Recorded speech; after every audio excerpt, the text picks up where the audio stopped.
Giveaway winner for my binder building video has been selected. Check the description down below on how to claim your prize. What's going on, Bagel Force? Today I'm going to be reviewing Pokemon Pocket.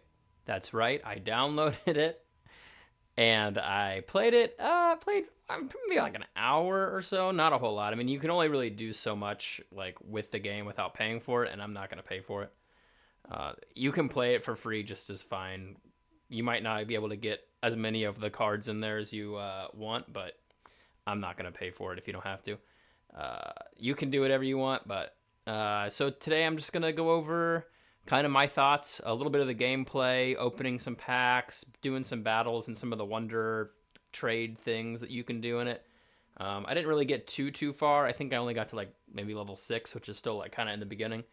But yeah, I will have a link in the description to the video that I followed along to download it, because you have to have a VPN.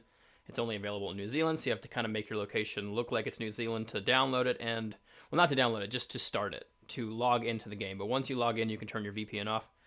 And yeah, so let's get on into it. I'm also going to be giving away this full art Briar from Stellar Crown. All you have to do to enter in to win that is like, comment, and subscribe. Okay, so the audio on this is a little wonky. I used some random software to record this, screen record this from my phone, without realizing that I could just do it on my phone. So this is the battle intro. It's pretty simple. It's just basically like a simplified version of the actual card game. But I think there's like a... depending on like which pack you choose in the beginning, because initially in the beginning of the game you have a choice between the Charizard, Pikachu, or Mewtwo pack from the, you know, whatever base set it is. And I think I chose Pikachu, but I could be wrong. I can't remember, but you get a random like starter deck, and I think this Exeggutor deck is probably the best just because it's really easy to use. It's got a bunch of really good colorless Pokemon, one of them being Farfetch'd. But so basically, like, you either go first or second, and if you go second, then you can attach an energy. If you go first, you can't attach an energy, and energies are automatically generated every single turn, so you can attach an energy per turn. There's 20 cards in your deck, and you can only have 2 copies of each card. The Farfetch that I have on the bench is pretty awesome. It does 40 damage for 1 energy, it has 60 HP. But the Execute evolves into Exeggutor EX, and that is an even sicker card. I don't know if I bring it out in this battle. Like I said, I recorded all these earlier. But this is kind of the flow of the battle. You just attach energies. These are all the training battles in the beginning. They're all pretty easy. I haven't really gotten too much into the advanced battles, but figured I'd just show off how the game kind of works.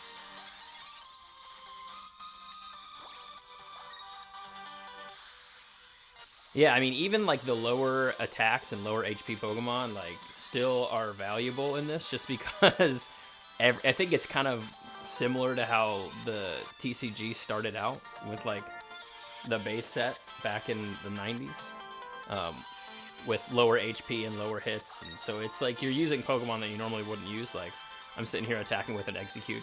I would never do that if I was actually playing like the TCG. I like the battling system. I mean, it's a lot different. It's similar in a way that it like still has the same kind of flow, but it's a lot different from the actual like 60 card TCG type battle. So it's different, fun in a different way. So, all right, bringing out Farfetch. Farfetch just slaps. Leak slap smash. Yeah, dude, 40 HP, 1 energy. Farfetch is such a good card in the beginning of this game. Oh my gosh. Actually, there's a lot of good colorless Pokemon. Raticate's pretty good. I think I end up bringing out Eradicate in this battle at some point, but... Ooh, Scyther. Scyther's probably one of my favorite cards in this. But for the most part, you can just use Farfetch'd and Run Train on pretty much any of these guys. In the beginning. I haven't battled anybody, like, in person or over the servers yet. Maybe eventually. I don't know. I might just wait until it's actually available in the United States, so I don't have to use the VPN, because the VPN is kind of annoying. If it doesn't connect, it's like kind of a pain in the ass to try and reconnect to the game, because it just sits there on the opening log screen and says like not available in your country. So it's kind of annoying. But there's some sick item cards in this too. Like, because it's a smaller deck, there's different Obviously, it's not all the same cards.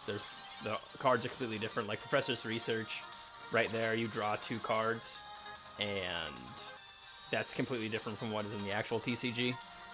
So it's cool. Like, I know a lot of people are like, oh, we're not gonna get these cards in real life, but I don't know, maybe we will.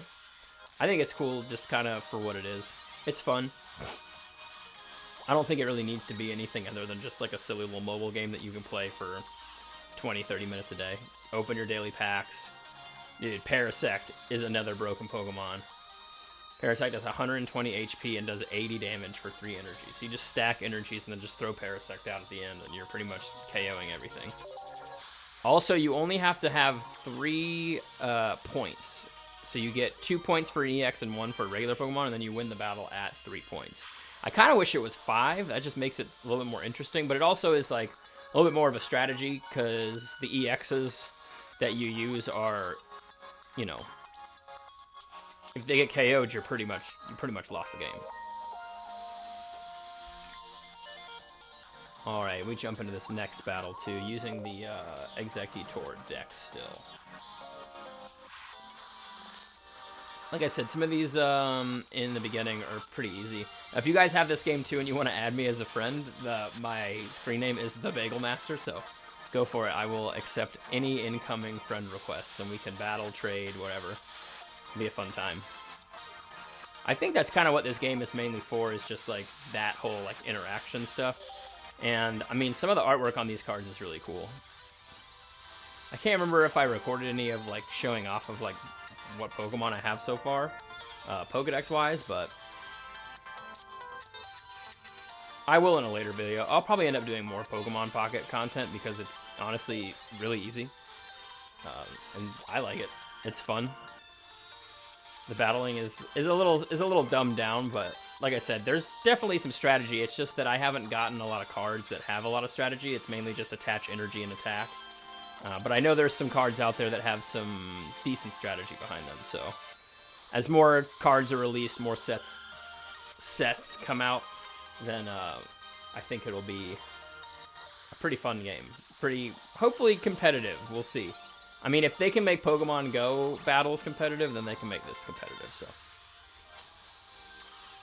Not trashing Pokemon Go battles, but you're just kind of tapping a screen, so. Get him with the Seed Bomb! Oh no, I retreated. You got Raticate going up. Raticate does 40 damage with 80 HP for 1 energy, so it's pretty sick. I haven't messed with many other decks outside of this. I built a couple other decks. I didn't film any of it. I can do that in another video, just kind of deck building. Ignore that phone call. My dentist called me while I was making this video.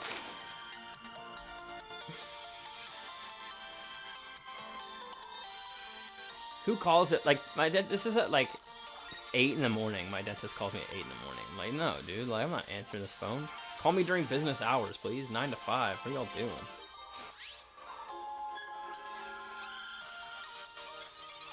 Yeah, I'm curious to see.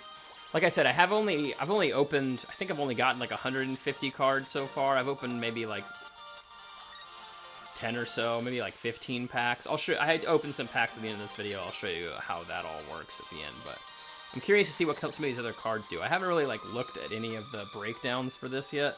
Any of like the actual like good cards, but there's the Exeggutor EX. Oh man, that card's sick. So Exeggutor for 1 grass energy, you flip a coin, and if it lands heads, then you do an extra 40 damage. So you can do 80 damage,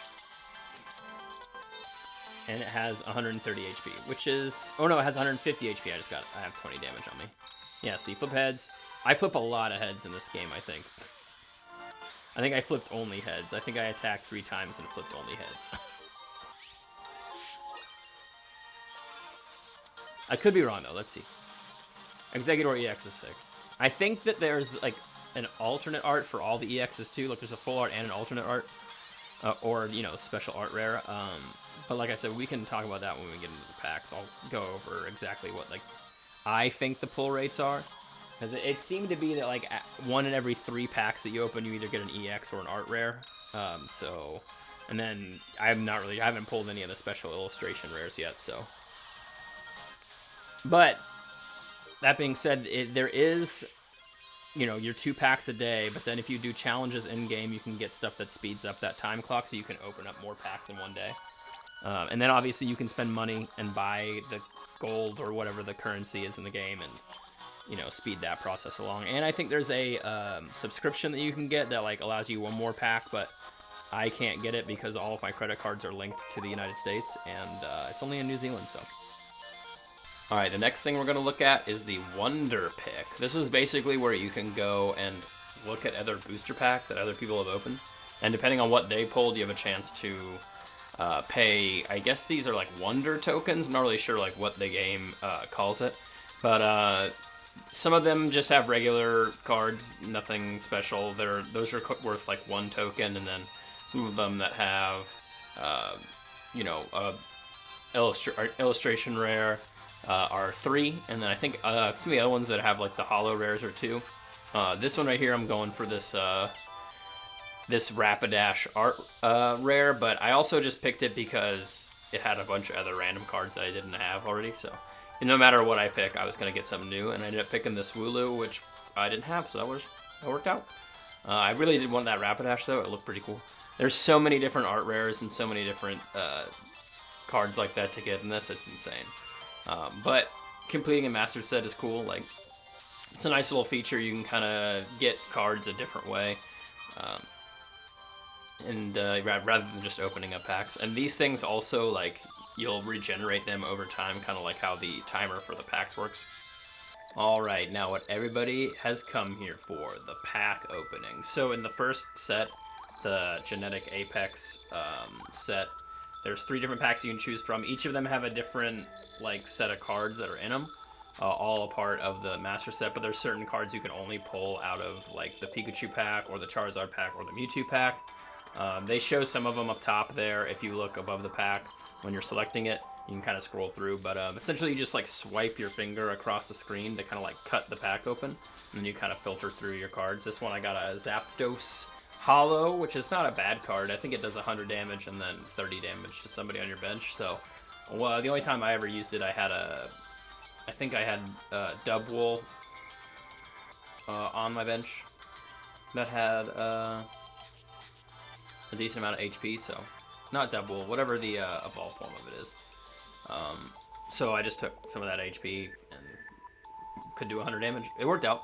Ended up winning that battle, but yeah, and then so after you open the pack, your timer gets reset. But then you can use your little hourglass tokens that you get from doing battles and other things. You can buy those too, but like I said, I'm not going to pay for this game. And then you kind of like reload your clock and open up another booster pack. So I think I opened 5 right here. Just because I had enough of the hourglass stuff saved up from doing battles and stuff like that. But it's a good way to like keep playing the game and doing little missions in the game too, little side quests, and just to get your hourglass points up and open more packs. Like I said, you can play the game relatively easily, like for free. So, but if you wanted to, I mean, you know, go ahead, pay, buy, you know, the gold or whatever the in-game currency is to get all of your hourglasses and more packs and all that stuff. I opened up a couple of the Pikachu packs. I think I opened up a different one after this. I was kind of just going for like the Blastoise. Or mainly just a Wartortle card, but let's see what I get out of this one. Cinccino, Nidoran, Golduck. Yeah, I didn't think I got anything out of that one. But I did get 4 cards that I didn't have, so it worked out. Like I said, trying to complete the master set is kind of my main goal for it, or just, you know, waste some time. It's a good mobile game just to like pop on for like 20 minutes, rip some packs, or 10 minutes, however you want to spend. There's not like a whole lot you can really do unless you just get like super involved in the battle and just keep battling over and over and over again, and I could see how that could turn into like a really long gameplay experience. But this Snom was really cool looking. I love that Snom, just chilling on a branch. But yeah, like I said, just keep reloading your pack, opening it up, and just keep reloading more, and then play battles to get more points. It's usually how the game works. Oh, you got Seadra, Rattata, Helioptile, Doduo, Eevee, Art Rare. That card is so sick. I was basically just trying to open packs until I pulled an Art Rare. But yeah, that Eevee's super cool. That I definitely wish was like a real card. I mean, I guess like I don't know, whatever you consider a real card. Like I don't necessarily think the digital art is like a bad thing, but it's not. Definitely doesn't have value as of yet. Plus, I don't know like what the pull rates are necessarily. Like for me, it was like 1 out of every like 3 or so packs I got like an EX or an art rare. So I have a couple art rares. Nothing too crazy. Yeah, like I said, I think I would start opening up some of the Mewtwo packs. I may have gotten. Yeah, I only have enough hourglass points. 12 hourglass points fills up. Like 1 point is another hour. So if you're like 2 hours away from where your pack timer is at, you can just use the hourglass to skip ahead an hour. Articuno. I can't remember what this Articuno does, but I think it does 60 damage, and then you flip a coin, and if it's heads, then your opponent is paralyzed, which is pretty sick for a water Pokemon. But yeah, I definitely needed it for my master set, so I'll take it. I haven't really gone in too deep into like what the good Pokemon are for battling. I kind of just have been battling with whatever they gave me, mainly that Exeggutor deck. So I'm sure there's some sort of strategy, but I haven't gotten any Pokemon that really have like stood out to me as being like super OP. So Venomoth, Cubone, Golett, and a Rapidash. I think Rapidash was alright. I think I used it in one of my fire decks. So, like I said, you can pay for gold to open up more packs. I think I have enough right here to open up another one. I can't remember. Like I said, I recorded most of this like yesterday morning in like a kind of a hurry. It was just like, oh yeah, I'll make a video about this. Why not? It's a fun little game. Do I have the gold? I think I do have the gold, but I can't remember if I did it or not.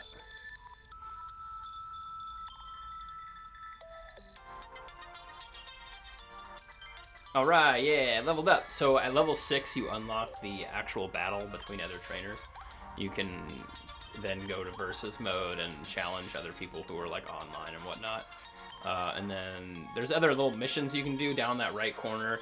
Sets up your missions. There's dex missions. There's like pack missions, like all sorts of stuff that you can do. And like you get points for completing all that stuff, like just different milestones in the game. And then you can make little display cases for your cards too in this one little area. And I decided to make a display case for my Eevee card that I pulled, which I thought was kind of cool. You can do whatever you want, obviously. You can customize it, and this kind of becomes like a little banner for your avatar or your, I don't really know, your account, I should say. Like you as like a trainer that other people can go in and look at. So that's kind of cool, just to kind of display what you got. So, my final thoughts. I think it's a pretty fun game. I like the battling. I like the collecting. The fact that you can play it for free is awesome. I mean, you can pay for it if you want. That's up to you. Do I think that it's going to take people away from the actual TCG or the TCG Live? I don't know. I don't think so. I think it's like different enough for people to kind of distinguish the two as separate games, but like similar enough to where if somebody enjoyed one, they'd probably enjoy the other. I also feel like it could bring more people into the actual competitive scene, because if they're not already there, like they're thinking about starting to play competitively, but they don't want to kind of have all of that, take that leap that it takes to get into that. They might start with the Pocket to kind of just get used to the easier gameplay and kind of figure out how that works. So I think that's a nice like stepping stone into that. Will it have its own like competitive scene? Probably. I mean, like I said earlier in the video, if Pokemon Go does, then this probably will too. But I like the overall opening the packs is fun. Battling is fun. The Wonder Picks. There's a bunch of cool stuff you can do in the game. A bunch of little side missions and stuff like that that kind of keep it entertaining. It didn't feel like a game that I personally would play and sit there for like, hours and hours like some mobile games are. So that's also kind of nice, because you can kind of just pop on, kill some time, 10, 15 minutes here and there, and go on with your day and still progress relatively easily through it. So overall, I think it's a pretty fun mobile game. Do I think it's going to ruin collecting for people? No, I think that the people who like collecting Pokemon cards are going to keep collecting those. I mean, You can do both. You don't have to do one or the other. Like, I know there's a lot of speculation saying that this is going to ruin everything for Pokemon, and this is like the next step to not printing cards and all that stuff. I personally don't think that's going to happen, but you never know. This crazy world, and Pokemon is pretty volatile. So anyway, that's all I got. I hope you guys enjoyed it, and I hope you guys enjoy playing Pokemon Pocket if you decide to play it when it comes out in the States. If not, like I said, there's a link in the description to how I installed it on my phone. Go ahead, follow that, and yeah, if you want to enter that giveaway, like, comment, subscribe. Hope you guys have a good rest of the day.